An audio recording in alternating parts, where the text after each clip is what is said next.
শুভেচ্ছা সবাইকে। শুরু করছি বাংলাদেশ টেলিভিশনের অর্থ, শিল্প, বাণিজ্য বিষয়ক সাপ্তাহিক আয়োজন এই সময়ের অর্থনীতি। আর অনুষ্ঠান জুড়ে আপনাদের সঙ্গে আছি আমি সুরভি আলম।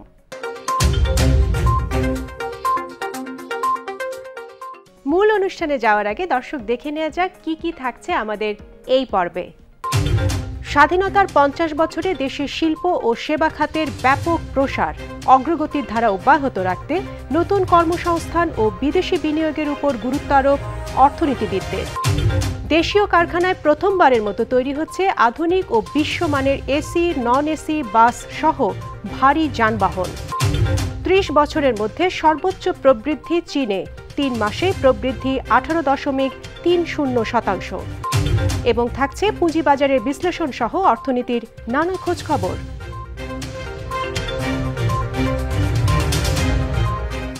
স্বাধীনতার পর বিগত 50 বছরের পথ পরিক্রমায় সামাজিক রাজনৈতিক কাঠামোর পরিবর্তনের সঙ্গে সঙ্গে পাল্টে গেছে বাংলাদেশের অর্থনৈতিক কাঠামো। কৃষিনির্ভর বাংলাদেশের ক্রমশ শিল্প ও সেবা খাতের বিকাশ হয়েছে। সময়ের আবর্তনে অর্থনীতির আকার বেড়ে গেছে কয়েক গুণ।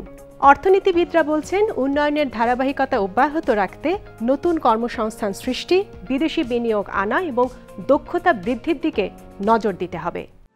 অর্থনৈতিক উন্নতির ক্ষেত্রে গত কয়েক দশকে ধারাবাহিকভাবে বাংলাদেশের রপ্তানি আয় বেড়েছে রেমিটেন্স, কৃষিতে উৎপাদন এবং কর্মসংস্থান বেড়েছে, হয়েছে অবকাঠামো উন্নয়ন। সব মিলিয়ে নতুন উচ্চতায় পৌঁছেছে বাংলাদেশের অর্থনীতি। শুরুতে কৃষিখাত বড় ভূমিকা রাখলেও 80-র দশক থেকে ভূমিকা রাখতে শুরু করেছে শিল্প খাত। রপ্তানি এবং কর্মসংস্থান দুটোর ক্ষেত্রেই তৈরি পোশাক খাত বড় ভূমিকা রাখছে। রপ্তানি আয়ের 83% আসে তৈরি পোশাক খাত থেকে। অন্যদিকে এ কাজ করে লাখ লাখ শ্রমিক, তাদের সিংহভাগই নারী। তাদের জীবনমানেরও উন্নয়ন ঘটেছে। শুধু অর্থনৈতিক সূচক নয়, বাংলাদেশ গত 50 বছরে মানব সম্পদ সূচকেও গুরুত্বপূর্ণ উন্নতি করেছে। এক্ষেত্রে গুরুত্বপূর্ণ ভূমিকা রেখেছে শিশু ও মাতৃস্বাস্থ্যের উন্নতি। 70-এর দশকে যেখানে আমাদের $94 ছিল মাথাপিছু আয়, সেখানে আজকে আমাদের $2064 পৌঁছেছে মাথাপিছু আয়। আমাদের লাইফ এক্সপেক্টেন্সি যেখানে বা 70-এর দশকে ছিল মাত্র 46 বছর, সেটা আমাদের লাইফ এক্সপেক্টেন্সি আজকে 72 বছরে পৌঁছেছে, যা কিন্তু আমাদের পার্শ্ববর্তী দেশ ভারত কিংবা ইন্ডিয়ার থেকেও অনেক বেশি। আমরা যদি শিশু মৃত্যুর হার, মাতৃমৃত্যুর হার এসব দিকে তাকাই, তাহলে দেখব যে বাংলাদেশের অগ্রগতি চোখে পড়ার মতো। আজকে বাংলাদেশের দারিদ্র্য বিমোচনের যে নানান উদ্যোগ, সেটাকে নিয়ে আমেরিকার জো বাইডেন সরকারের জন্য বলা হচ্ছে যে তারা শিখতে পারে বাংলাদেশের কাছ থেকে। নিকোলাস ক্রিস্টফ বলে আমেরিকার একজন সাংবাদিক নিজেই বলেছেন যে জো বাইডেনের এই সময়কার যে অর্থনৈতিক পলিসি, সেই পলিসি কিন্তু বাংলাদেশের ইতিহাস থেকে শিখতে পারে যে কি করে শিশুদের উপরে, দরিদ্র মানুষের উপরে, নারীদের উপর যদি বিনিয়োগ করা হয় তাহলে একটি দেশ অনেক এগিয়ে যেতে পারে। বিশ্বব্যাংক 1995 সালেই 2020 সালে বাংলাদেশের অর্থনীতি কেমন হবে তার একটি ছক তৈরি করেছিল। একটি শক্তিশালী সমাজ ও অর্থনীতি গড়তে দারিদ্র্যের হার দ্রুত নামিয়ে আনা, প্রবৃদ্ধির হার 7 থেকে 8% উন্নীত করা, 5 কোটি নতুন কর্মসংস্থান সৃষ্টি, রপ্তানি পণ্য বহুমুখীকরণ, 2020 সালের মধ্যে বার্ষিক $800 কোটি বিদেশি বিনিয়োগ আনার কথা বলা হয়েছিল। এখন দেখা যাচ্ছে প্রায় সবকটি লক্ষ্য অর্জন করেছে বাংলাদেশ। কোনো কোনো ক্ষেত্রে অনেক বেশি এগিয়ে রয়েছে। অর্থনীতিবিদরা বলছেন, অর্থনৈতিক প্রবৃদ্ধির তুলনায় কর্মসংস্থান তেমন হয়নি, কমেনি আয়ের বৈষম্য। আগামীতে এসব বিষয়ের উপর গুরুত্ব দিতে হবে। শেখ হাসিনার নেতৃত্ব, আমি বলবো বিশেষ করে ওনার নেতৃত্ব এবং মানুষের শ্রম, এই দুটার সংমিশ্রণ বাংলাদেশে ঘটেছে এবং ঘটার যে পরিস্থিতি তৈরি হয়েছে, সেটা যদি আমরা ধরে রাখতে পারি আগামীতে, তাহলে আমাদের লক্ষ্য যেগুলি আছে 2031 সালে উচ্চ মধ্যম আয়ের দেশে যাওয়া, তারপরে টেকসই উন্নয়ন যে লক্ষ্যমাত্রা যে কয়টি আমরা অগ্রাধিকার মনে করি, সেগুলি অর্জন সম্ভব। আমাদের যে সম্পদ আছে, এটা সর্বোচ্চ ব্যবহার নিশ্চিত করতে হবে এবং সেইটা নিশ্চিত করার জন্যে দুর্নীতি এবং অদক্ষতা এবং অপচয়, সেটাকে রোধ করতে হবে, সেটাকে নিয়ন্ত্রণে আনতে হবে এবং সুশাসনের যেখানে ঘাটতি আছে সেখানে সেটা নিশ্চিত করতে হবে। এলডিসি থেকে বের হলে অর্থনীতি নতুন উচ্চতায় পৌঁছে যাবে, তখন বিদেশি বিনিয়োগ আসবে, ফলে রপ্তানিও বাড়বে। সব মিলিয়ে বাংলাদেশ আরও সমৃদ্ধ অগ্রগতির দিকে এগিয়ে যাবে, এমন অভিমত বিশ্লেষকদের।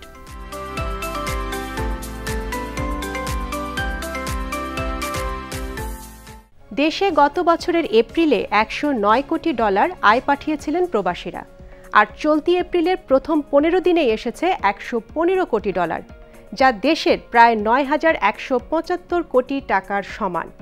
মাস শেষে এই আয় গত বছরের একই মাসের তুলনায় দ্বিগুণ হয়ে যাবে বলে আশা করা হচ্ছে। বিশ্বজুড়ে নতুন লকডাউনের পরিস্থিতিতেও প্রচুর অর্থ পাঠাচ্ছেন প্রবাসীরা।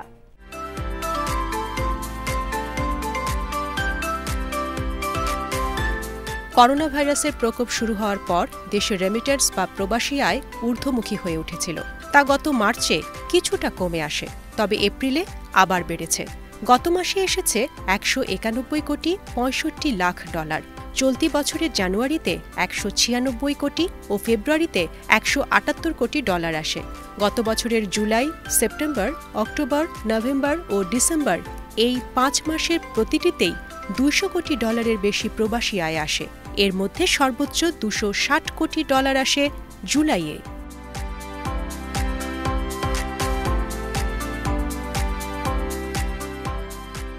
অনেক দেশে নতুন করে লকডাউন শুরু হয়েছে, ফলে করোনার দ্বিতীয় ঢেউয়ের প্রভাব পড়তে শুরু করেছে প্রবাসী আয়ে। এছাড়া রমজানের কারণে ভালো সাহায্য সহযোগিতাও আসছে, আর সরকারি 2% প্রণোদনার সঙ্গে অনেক ব্যাংক বাড়তি 1% অর্থ দিচ্ছে। ফলে সব আয় বৈধ পথে আসছে। এতে ঈদের আগে প্রবাসী আয় বড় আকার ধারণ করবে।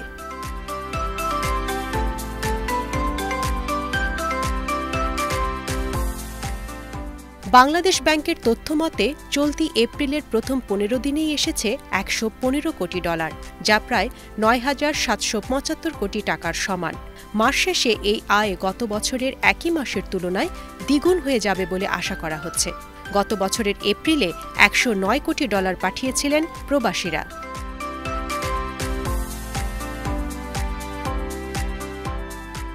গত 2019-20 অর্থবছরে সরকার 2% প্রণোদনা ঘোষণা করার পর থেকেই বৈধ পথে প্রবাসী আয়ে গতি আসতে থাকে। অবৈধ পথে রেমিটেন্স পাঠানো কমে যায়। করোনার মধ্যে প্রবাসী আয়ে বড় ধরনের ধাক্কা লাগার আশঙ্কা করা হলেও তেমন প্রভাব পড়েনি।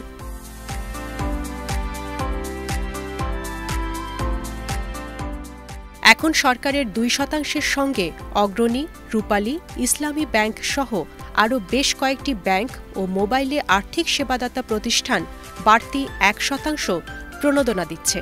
সব মিলিয়ে বৈধ পথে প্রবাসী আয়ের আশা বেড়েছে।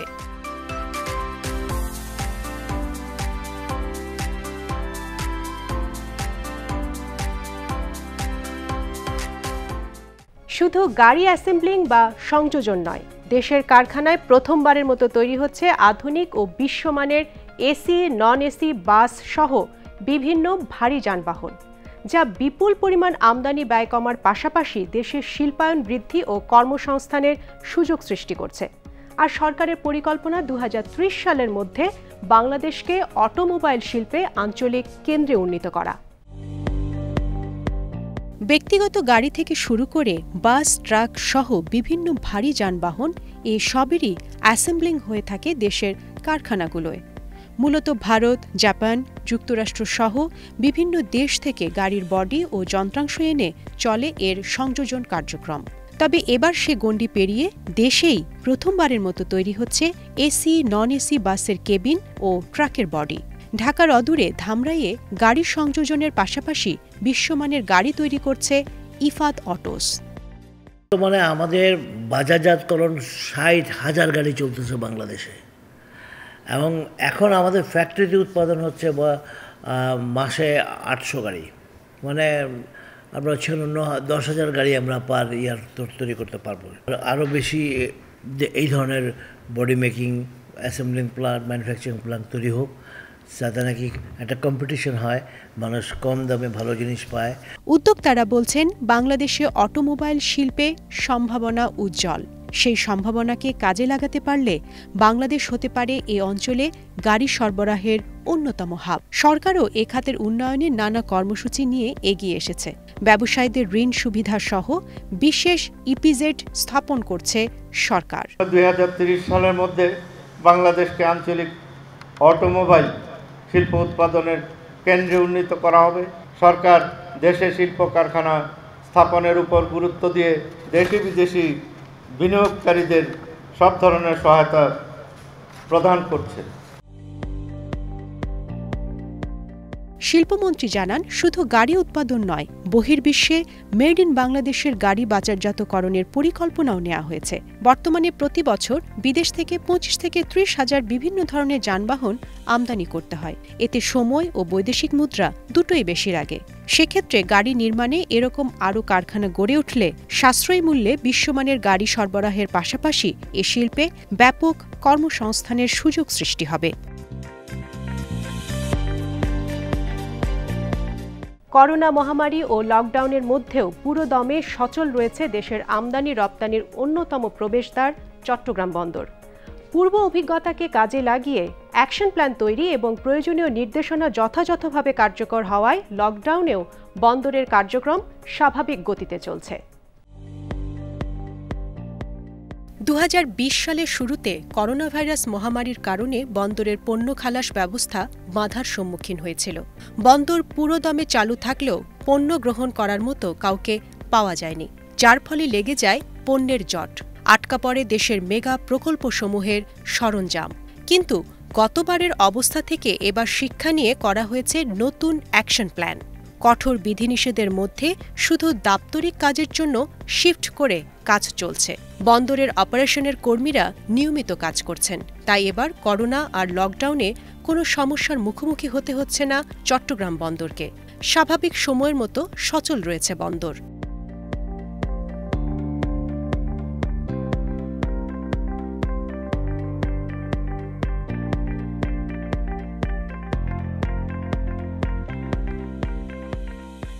Customs, C&F agent, freight forwarder, bank সহ আমদানি রপ্তানি ও ডেলিভারি সংশ্লিষ্ট প্রতিষ্ঠানগুলোও সচল। এতে করে সবার সম্মিলিত চেষ্টা এবং সেবার ভিত্তিতেই পুরোদমে চট্টগ্রাম বন্দর সচল বলে জানিয়েছেন বন্দরের কর্মকর্তারা। আমরা গত বছরের যে অভিজ্ঞতা, এই অভিজ্ঞতায় আমরা কিন্তু কাজে লাগাতে পেরেছি এবছর আমরা কার্যক্রমে। এবং এবছর যেটি ঘটেছে সেটা হচ্ছে যে মানে সেকেন্ড ঢেউতে যেটি ইন্ডাস্ট্রিগুলো বন্ধ নাই, শিল্প প্রতিষ্ঠান কিন্তু কোনোটাই বন্ধ নেই, যার ফলে ডেলিভারির কার্যক্রম স্বাভাবিক আছে। গতকালকেও প্রায় 3000 টিউসের মতো ডেলিভারি হয়েছে, যেটা এই লকডাউনের শুরুতে 2-3 দিন তো অনেক বেশি হয়েছে, যেটা রেকর্ড হয়েছে 4000-এর উপরে ডেলিভারি হয়েছে। গত বছর লকডাউনের সময় 50,000 TEUS কন্টেইনার বন্দরে থাকলেও এবার রয়েছে 32,000 TEUS কন্টেইনার। এছাড়া এবার লকডাউনের শুরুতে রেকর্ড পরিমাণ কন্টেইনার হ্যান্ডলিং করা হয়েছে। করোনা ভাইরাসের উচ্চ সংক্রমণ আর লকডাউনের মতো পরিস্থিতিতেও আমদানি রপ্তানির গতি এবং বন্দরের কার্যক্রম স্বাভাবিক রাখাকে বড় সফলতা মনে করছেন বন্দর সংশ্লিষ্টরা।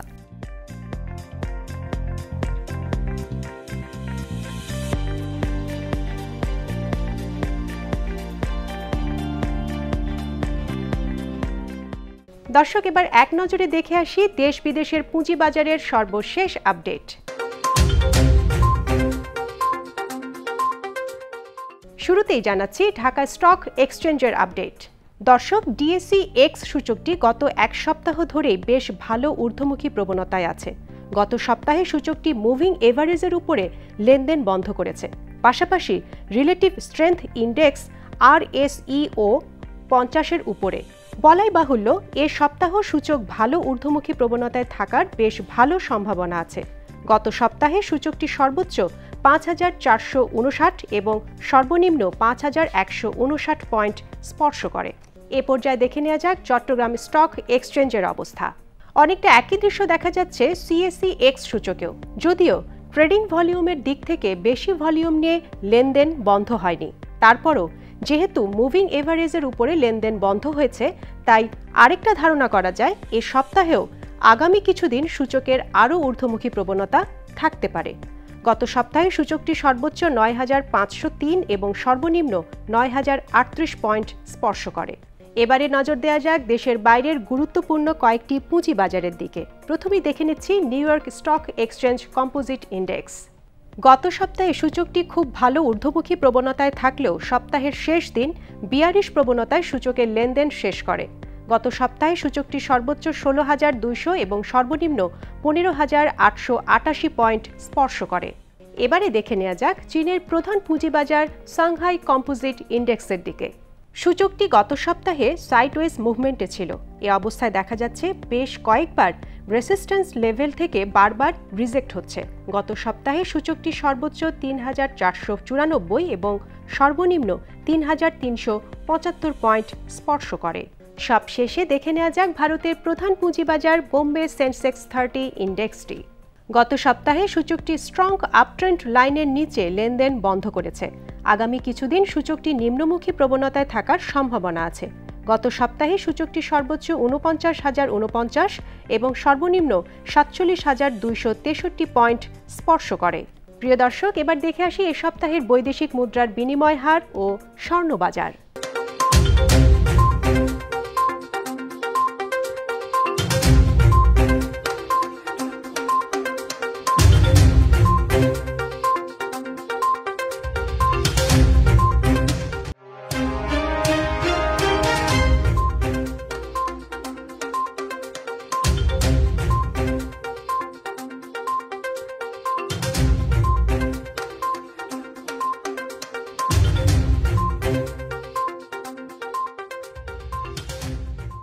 এবারে বিশ্ব অর্থনীতি প্রসঙ্গ। করোনার ধাক্কায় সারা বিশ্বের অর্থনীতি যখন বিধ্বস্ত, চীনের অর্থনীতি তখন তরতর করে বাড়ছে। গত প্রায় ৩০ বছরের মধ্যে চীনের অর্থনীতির সর্বোচ্চ প্রবৃদ্ধি হয়েছে চলতি বছরের প্রথম প্রান্তিকে। আগের বছরের একই প্রান্তিকের চেয়ে এবছরের প্রথম প্রান্তিকে চীনের অর্থনীতি বেড়েছে 18.3%। 1992 সাল থেকে ৩ মাস অন্তর প্রবৃদ্ধির হিসাব শুরু করে চীন। দেশটির সরকারি পরিসংখ্যান ব্যুরোর তথ্যমতে চলতি বছরের প্রথম প্রান্তিকে গত বছরের একই সময়ের চেয়ে চীনের অর্থনীতি বেড়েছে 18.3%। 1992 সাল থেকে এটিই চীনের প্রান্তিক হিসেবে সবচেয়ে বেশি প্রবৃদ্ধি।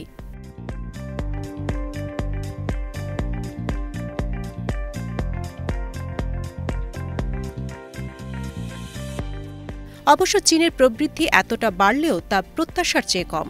এর আগে অর্থনীতিবিদদের বিশ্লেষণে এ প্রবৃদ্ধি 19% হবে বলে পূর্বাভাস দেওয়া হয়েছিল। গত বছরের প্রথম প্রান্তিকে চীনের অর্থনীতি সংকুচিত হয়েছিল 6.8%। মূলত করোনার সংক্রমণ প্রতিরোধে নেওয়া ব্যাপক কর্মসূচির কারণে এ সংকোচন হয়েছিল।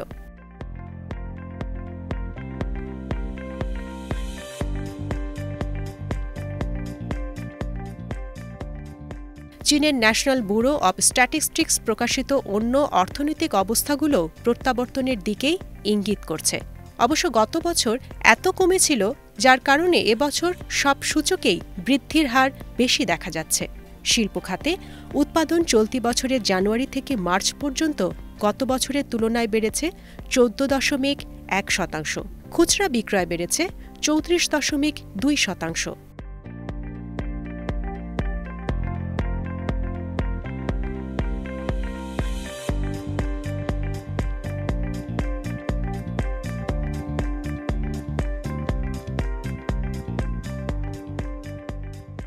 তবে অনেক বিশ্লেষক মনে করছেন অভ্যন্তরীণ আর্থিক সহায়তা হ্রাস পাওয়ায় বেশ কয়েকটি ক্ষেত্রে প্রবৃদ্ধি স্থবির হয়ে পড়বে।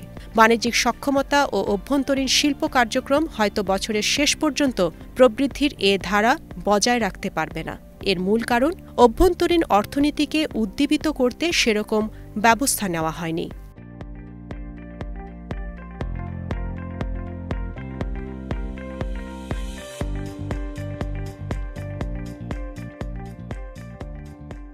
গত বছর করোনার কারণে প্রবৃদ্ধির লক্ষ্যমাত্রা পূরণ হয়নি চীনের। এবছর প্রবৃদ্ধির লক্ষ্যমাত্রা 6% ধরেছে দেশটি। তবে করোনার এ সময়ে চীনের মতো এত দ্রুত কোনো দেশই পুনরুদ্ধারে সক্ষম হয়নি। আন্তর্জাতিক মুদ্রা তহবিলের এক পূর্বাভাসে বলা হয়েছে 2021 সালে চীনই হবে বিশ্বের সমন্বিত মোট জিডিপি প্রবৃদ্ধির প্রধান চালিকা শক্তি। এর আগে বিশ্বব্যাংক আর এশীয় উন্নয়ন ব্যাংকও একই রকম পূর্বাভাস দেয়।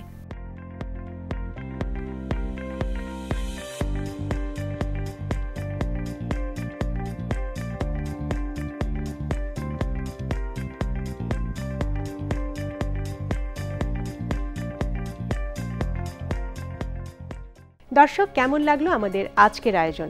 আশা করি ভালো লেগেছে। আমাদের অনুষ্ঠান সম্পর্কে কোনো মতামত থাকলে জানাতে নিশ্চয়ই ভুলবেন না। আমাদের সঙ্গে যোগাযোগের ঠিকানা প্রযোজক এই সময়ের অর্থনীতি, কক্ষ নম্বর 3006, বাংলাদেশ টেলিভিশন, টেলিভিশন ভবন, রামপুরা, ঢাকা। ইমেইল করতে পারেন এই সময়ের অর্থনীতি @gmail.com এই ঠিকানায়। এছাড়া ভিজিট করতে পারেন বিটিভির ফেসবুক পেজ বাংলাদেশ টেলিভিশন -বিটিভিতে। আজ এ পর্যন্তই। দেখা হবে আগামী পর্বে অর্থনীতির নানা আয়োজন নিয়ে। সবাই সুস্থ ও নিরাপদে থাকুন, আর করোনা ভাইরাস থেকে বাঁচতে স্বাস্থ্যবিধি মেনে চলুন। খোদা হাফেজ।